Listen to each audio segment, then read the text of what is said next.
कर्नाटक में कोरोना के मामले भले ही कम ना हो रहे हों, लेकिन इन लोगों को अस्पताल में भर्ती कराने की बहुत जरूरत नहीं पड़ रही है। इसी के चलते रात का कर्फ्यू हटा दिया गया है और स्कूलों को भी खोला जा रहा है, लेकिन धार्मिक और राजनीतिक जुलूसों पर प्रतिबंध जारी रहेगा।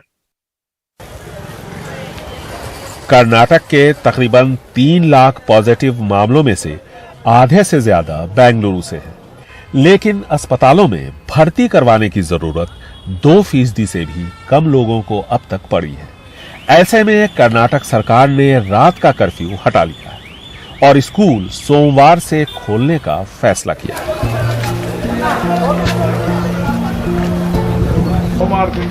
सोमवार से स्कूल और सभी क्लासेस शुरू हो जाएंगे। हालांकि एसओपी और कोविड प्रोटोकॉल का सख्ती से पालन किया जाएगा। हालांकि सरकार ने राजनीतिक और धार्मिक सभाओं और रैलियों पर रोक जारी रखी है। शादी में 300 मेहमानों की इजाजत दी गई है। रेस्टोरेंट्स पर प्रतिबंध नहीं होगा, लेकिन थिएटर्स, पब्स को 50% सीटिंग कैपेसिटी के साथ खोलने की इजाजत दी गई है। इस हफ्ते जो डाटा मिला है उसके हिसाब से 67% ओमिक्रॉन है और बाकी डेल्टा, यानी ओमिक्रॉन भारी पड़ रहा है डेल्टा पर। सरकार चाहती है कि हर्ड इम्यूनिटी हो, लेकिन हमें यह नहीं भूलना चाहिए कि जिन लोगों को सांस से जुड़ी बीमारियां हैं या फिर जो लोग कोमॉर्बिड हैं, उनके लिए ओमिक्रॉन खतरनाक साबित हो सकता है। ऐसे में कोरोना प्रोटोकॉल का पालन सख्ती से करें। बेंगलुरु से कैमरामैन गोविंद मूर्ति के साथ निहाल खिदवई, एनडीटीवी इंडिया। जम्मू में गुर्जर और बकरवाल समाज के लोग बीते 2 हफ्तों से सड़कों पर बैठे हैं। जम्मू विकास प्राधिकरण की कार्रवाई के विरोध में उनका कहना है कि वो लंबे अरसे से यहां पर रह रहे हैं और कोर्ट ने यथास्थिति बनाए रखने को कहा है, फिर भी उन्हें उनके घर से निकाला जा रहा है। इसी जमीन में सब बसते हैं, गरीब भी बसते हैं, अमीर भी बसते हैं। घर से देदार कोई किसी को नहीं करता। हिंदू, मुस्लिम, सिख, इतिहास। जम्मू में अपने घर गिराए जाने के विरोध में धरने पर बैठे हैं गुर्जर और बकरवाल। बीते 2 हफ्ते से इन सर्द रातों में खुले आसमान के नीचे 2 दर्जन से ज्यादा परिवार बैठे हुए हैं। जम्मू विकास प्राधिकरण का कहना है कि इनके मकान सरकारी जमीन पर बने हैं। ये लोग कहते हैं कि वो यहाँ 70 साल से रह रहे हैं। उनका कहना है कि अदालत ने यथास्थिति बनाए रखने को कहा है, लेकिन इसके बावजूद जेडीए चुन चुन कर कार्रवाई कर रहा है। इसलिए डिप्राइव किया गया क्योंकि ये गरीब लोग हैं। इनकी कोई पूछताछ नहीं है। अदरवाइज अगर तो हम कहेंगे यहाँ पे रूल ऑफ लॉ है, तो रूल ऑफ लॉ की रिक्वायरमेंट थी, इनको कोई नोटिस मिलता। सिविल कोर्ट एडिशनल डिस्ट्रिक्ट जज की कोर्ट का स्टेटस को का ऑर्डर अभी 19 मार्च तक वो बहाल है।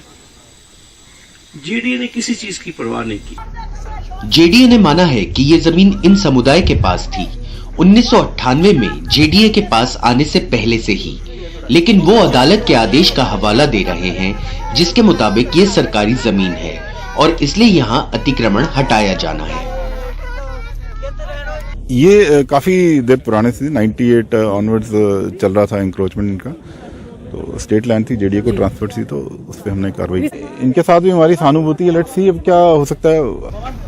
जहां दक्षिणपंथी समूह कह रहे हैं कि गुर्जरों को यहां से खाली कराया जाना चाहिए और रूपनगर में शाहीन बाग जैसे हालात नहीं बनने देने चाहिए, लेकिन हिंदू सिख नेताओं सहित कई संगठन इस धरने से जुड़ गए हैं। हिंदू, मुस्लिम, सिख, इतिहास। हम यहाँ पे लड़ाई लड़ रहे हैं सिर्फ और सिर्फ इनके जानवरों की और इनके छतों की, जो हिंदुस्तान का कानून, हिंदुस्तान का आइन इनको हक देता है, हम उसकी लड़ाई लड़ रहे हैं। रूपनगर जम्मू में डिमोलिशन ड्राइव के दौरान जम्मू डेवलपमेंट अथॉरिटी ने गरीब ट्राइबल्स के आशियाने खत्म कर दिए। अथॉरिटी का कहना है कि ये सरकारी जमीन पे मकान बने थे, इसीलिए डिमोलिशन ड्राइव शुरू किया गया, लेकिन खुद ही ये मानते हैं कि ये गुजर और बकरवाल परिवार कई दशकों से वहीं रह रहे थे। यह परिवार अब पिछले 2 हफ्तों से एहतिजाज कर रहे हैं, धरने पे बैठे हैं, इंसाफ मांग रहे हैं, एक छत मांग रहे हैं जिसके नीचे ये परिवार रह सकें और उनके मवेशी भी वहां रह सके।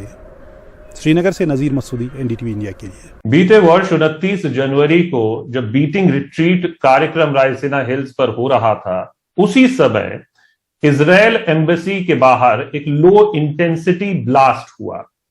इसको अब 1 वर्ष बीत गया है, लेकिन यह केस अभी भी सुलझ नहीं सका है।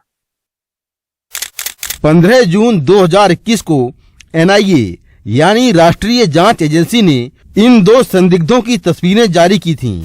दोनों का सुराग देने पर 10-10 लाख रुपए का इनाम देने की घोषणा भी की गई थी, लेकिन आज तक संदिग्धों का कोई सुराग नहीं मिला है। दोनों की तलाश बीते साल 29 जनवरी को इजरायली दूतावास के बाहर हुए धमाके के मामले में है।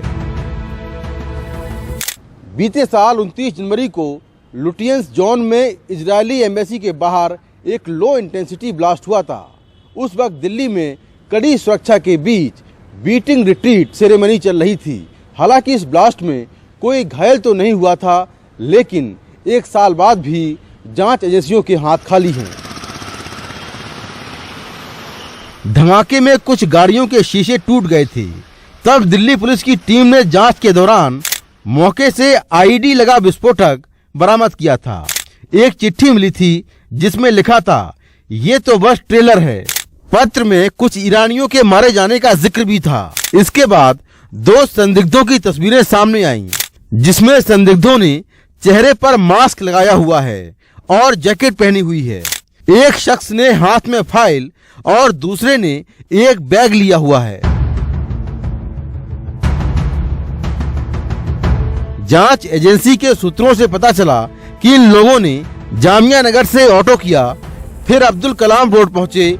विस्फोटक रखने के बाद ये ऑटो में सवार होकर अकबर रोड पहुंचे और वहां दोनों ने पहचान छिपाने के लिए जैकेट उतार दी। इस मामले में दिल्ली पुलिस की स्पेशल सेल ने बीते साल जून के महीने में लद्दाख से 4 लोगों को गिरफ्तार किया था।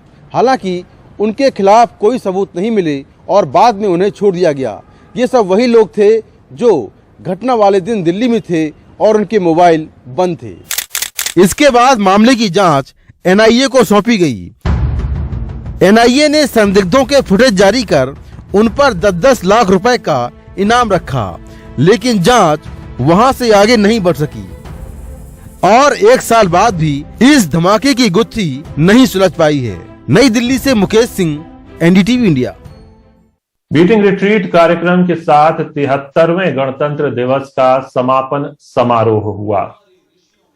देशभक्ति के धुनों से सराबोर हुआ विजय चौक। इसमें तीनों सेनाएं, पुलिस बैंड शामिल रहे।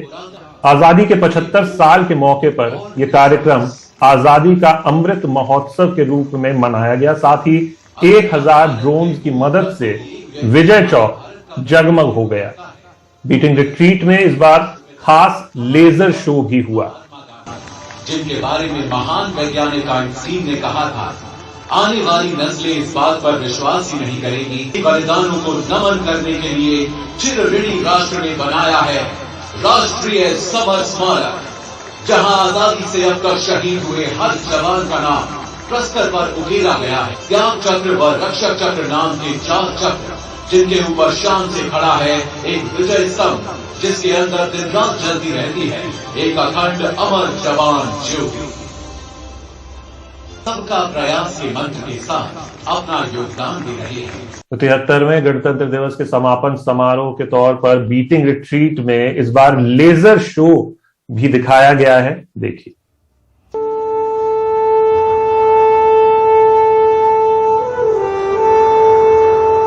मुल्क नहीं, ये अपना उन्नत माथा है, इतिहासों से भी बहुत पुरानी, अनादि अनंत ये पुराण रचे, श्रुति स्मृति मंत्रोच्चारों से थे यही यज्ञ और हवन सजे, थे जय दर्शन यही चले, ये चाक वीराने और वीरों ने रणभेरी बिगुल बजाए। जब आतंक की अंग्रेजों ने भगत सिंह, भगत, दुर्गा देवी, आजाद सुभाष बलिया के देकर अपनी जो आजादी हमने है जानी, प्राण अपने देकर उसे बचाने लगे हैं अपने सेनानी। है उन्हें बचाना भारत को, रक्षित रखना है देश अपना, दिन रात बढ़े भारत। बीटिंग रिट्रीट कार्यक्रम के दौरान वहां पर मौजूद रहे लोगों ने क्या कुछ कहा, उनसे बात की हमारे संवाददाता राजीव रंजन ने। सुनिए। बीटिंग रिट्रीट के दौरान राजपथ के विजय चौक पर कुछ अलग ही समा देखने को मिला। न केवल धुन सुनने को मिली अलग अलग तरह की भारतीय से लेकर वेस्टर्न धुन, बल्कि पहली बार लेजर और जो है यहाँ पर ड्रोन शो भी देखने को मिला। लोगों से पूछते हैं क्या खास लगा आपको यहाँ पर? लेजर शो काफी खास लगा, फर्स्ट टाइम था एंड द परेड। अच्छा, आपको क्या खास लगा, अद्भुत लगा यहाँ पर? सबसे बेस्ट मुझे ये लगा कि इस बार जैसे कि हमारे यूथ ने लेज़र शो के लिए प्रेजेंट किया, आईआईटी की तरफ से स्टूडेंट्स ने इतना बढ़िया शो क्रिएट करा, आईआईटी मतलब ड्रोन्स का शो हुआ, वो बहुत ही अच्छा था, बहुत ही ज़्यादा अच्छा था। आपको क्या खास लगा यहाँ पर? पहली बार जो भारतीय धुन थे, खास तौर से नया धुन लगा, ये मेरे वतन के लोगों और बाकी जो it was amazing and drone show is very good, it's nice. आपको क्या शो जो हुआ है जो हमने आज तक चाइना का देखा था या रशिया का देखा था, उस लेवल का हुआ है और बहुत बेहतरीन हुआ है। जो ड्रोन लोगों ने जो बढ़िया था, जो भारत का नक्शा और विश्व का नक्शा बनाया, बहुत ही बेहतरीन था वो। और जो बैंड, जो फोर्सेस के बैंड जो है, बैंड तो हमेशा से ही औसम रहे हैं, क्योंकि एक्चुअली में यूथ को पता नहीं है कि बैंड एक्चुअल में क्या परफॉर्म करती है। बट आप हिस्ट्री में जाओगे तो ये बैंड से ही हर चीज़ की शुरुआत हुई थी। और बैंड हमारे तीनों सेनाओं को तो फर्स्ट ऑफ ऑल मतलब शो दिखाती है कि किस तरीके से मतलब युद्ध के क्षेत्र में तो आगे है ही है, म्यूजिक के क्षेत्र में भी आगे है। और साथ साथ में जो कॉम्बिनेशन देखा होगा सभी ने कि किस तरीके से वहाँ पे वेव बन रहे हैं जैसे झंडे का, और हर एक मतलब जो भी सेना ने परफॉर्म किया उस हिसाब से उन्होंने अपने अपने चीज़ों को दिखाया था, जो कि बहुत डिफ़िकल्ट होता है मतलब इस बड़े से स्टेज पे सभी के सामने मतलब कॉम्बिनेशन। तो ये भी, और म्यूजिक जो चेंजमेंट हुई है कि पहले एक म्यूजिक था जो हम हमेशा से बजाते थे, इस बार चेंज हो गया, ये भी काफ़ी डिफरेंट था। और ड्रोन्स तो ऑसम थे। बिल्कुल, इसमें कोई बात नहीं कि विजय चौक पर इस बार कुछ अलग ही नज़ारा दिखा। बीटिंग रिट्रीट पहली बार कुछ अलग अंदाज में नजर आई। पहली बार यहाँ पर भारतीय खासतौर से कई सारे धुन सुनने को मिले और लेजर शो यहाँ पर देखने को मिला, और खासतौर से ड्रोन शो जो हुआ 1000 ड्रोन का, एक बहुत अद्भुत नज़ारा यहाँ पर नजर आया। राजपथ के विजय चौक से कैमरामैन अशोक महाले के साथ राजीव रंजन, एनडीटीवी इंडिया।